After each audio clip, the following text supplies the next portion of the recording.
Because obviously the whole record industry has become almost an anachronism. So there's far less rules to how you release your music. The difference in the music industry now and the way I experienced it when I was young is that it is now run by people who love music instead of people who love money and money alone. I mean, we always try to think about it on a larger scale, you know, and we try and be as ambitious as possible. We're a team of 3 people and it's a small label, but I don't see any reason why our bands can't be as successful as any band on a major, you know, and it's something we're always striving to do. It's a grind. Anyone who thinks that we're just sitting on our backside, smoking weed, doing nothing, talking shit, we're working, people. My experience of working within the kind of cottage industry format is really quite an exciting way to work, and quite nerve-wracking because you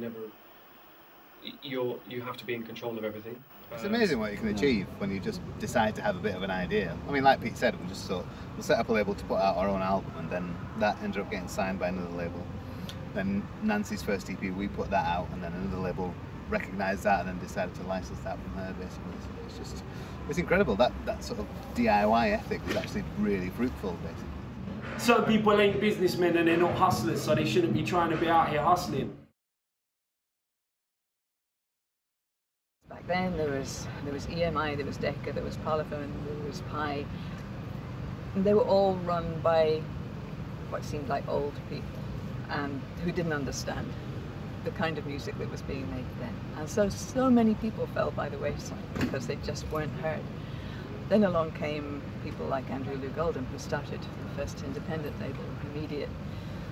And yeah, it was messy, but it made a start, and it was the start of young people grabbing it for themselves and not having to go through the filter of the old ears. You keep, in a way, you keep the rights of your own music, your integrity. You are who you are when you do your performance, and even though it's hard work doing all the press, all the publicity, at the end of the day you feel a big immense of satisfaction, I think.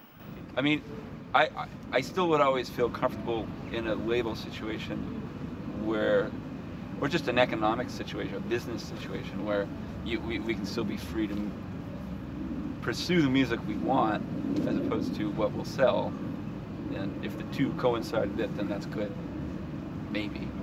The industry is, you know, it's like Tribe said, man. Industry rule number 4080, record company people are shady. I think the more the majors become larger, scarier machines, the larger the playing field for independence is in terms of the bands that you can attract. So I'm hopeful that it's only going to get better. It's actually quite an exciting time to be a creative person, because I think the way that the music industry is going, it's really quite a beneficial time to be releasing your own records, getting the knowledge of how to do that, and generally being creative, as creative as possible. It's just it's an opportunity to connect with someone, just like the music is, and so it's too bad that too many people well, basically we wanted to make the most out of that opportunity to connect with someone, not just through the music, but also through the physical object that they're holding. And so whether it's our vinyl packaging, which is at times been really complicated, or a CD packaging, or our website, we try to maximize those opportunities to do something that's worthwhile. It isn't a waste of your time. That's our hope. We can go and book shows in New York or Berlin or Paris, you know, easily, just via a few emails now, which years ago would have taken vast resources, really, you know, a vast amount of time and effort. Yeah, if you want to do a gig in Glasgow and you want to talk to a promoter, and you think, well, how do I get hold of a promoter in Glasgow? You know, a few years ago you'd have to phone up a record shop and you'd have to, all that kind of stuff. Now it's like just do a search and sooner or later you'll find somebody and you can email them or MySpace them or whatever and get in touch with them. So in that sense it's a very, very efficient communication tool, because you're always, you know, in touch with people very immediately. despite being a team of 3, we can still get out and spread the word with the bands and the music to vast numbers of people, you know, via MySpace or Facebook or whatever. I think the internet I want to say is victorious just yet, but I think it has been a major, I don't want to say weapon, but maybe I do want to say weapon against the more mainstream way of distributing music. I don't hate the internet. I think I get mad sometimes when people just expect to get music for free, but I do the same thing.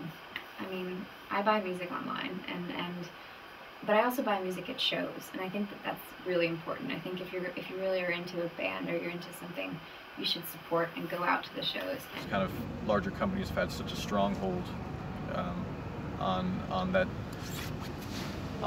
on getting music out there, and on a lot of independent artists that haven't had the opportunity. So I think a band like us, for instance, has benefited greatly through the internet and through being able to use that as a vessel to get music out. We're doing it in as straightforward a way as possible, actually, and it's great because we only recorded it 5 weeks ago, and you know already people have got it. So I think we're a part of this this MySpace generation. I sort of feel that we are connected to a lot of things that's happening in Brooklyn. Not that we've been with that many of those people yet. We have been touring with Grizzly Bear a couple of years ago, but it's sort of, I guess we're in an era where bands that want to make special music can kind of reach out all over the world through the internet. And would it be like stupid to say that that is kind of the scene also? Some of the dimension of the media, isn't it, basically? Yeah, totally. So you know, you can never deny how valuable it is to actually have face-to-face contact with people, or even telephone to telephone. You know, to deal with people like that is absolutely essential. But it's also important to have the web-based tools to reach a wider audience, just in the same way that radio or TV would have been 20, 30 years ago. It's exactly the same thing. It's just another dimension to the media level. There's a lot of artists who are signed, they get dropped, they're dropped, done. They don't know anything about how they even got the music to the audience in the first place. So it's a double-edged sword, man. Since coming back to music, I've met nothing but wonderful people. The music industry has such a bad name in my generation, you know, and yet I'd never met a person who wasn't thoughtful and generous and knowledgeable, incredibly knowledgeable. And I have nothing but good to say about everybody that I've met in the indie music scene. Well, the thing about Moshi was they were the only label that would sign us. Well, we didn't what try. Was that thing about Moshi? No. We didn't try. I got asked for a bunch of demos, and I was kind of in charge of posting, and I'm pretty lazy. And Stephen phoned me up and said, "Oh, you can email me them if you want." And normally everyone's like, "Oh, don't email demos." And I was like, "Okay, sound." So I did it, and then he called me back about half an hour later and just went, "Do you want to do a recording?" I was like, "Okay." And then he just kept hassling me all the time. In general, I think the attitude there is not cutthroat and competitive. It's more people go to each other's shows. I mean, I'm sure there is competition here and there are people with bad attitudes, just like there is everywhere. But overall, I think the vibe is more one of mutual encouragement. We're not just making 7 inches and getting them in the shops, you know. We try and do everything around it you possibly can to build a band's career, which is, I think, what we're quite good at, and what is important and makes the difference, you know, to just being someone in a band who thinks they're having a laugh, or someone who's actually going to have a career as a musician, which ultimately I think is the most important part of running a label, is, you know, making sure all the talented people you're working with fulfil their potential, you know, and aren't getting jobs in a bank in 2 years or back at Argos, you know. Any kids out there with their mixtape, just go out there, shot as many as you can, hand to hand, put that money straight back into the next one. Don't be spending that money on no new trainers or tracksuit or weed or taking your gal out or whatever. Take that money, invest it straight back into the next product and build your own enterprise. You know what I mean? Build your own empire, man, independently.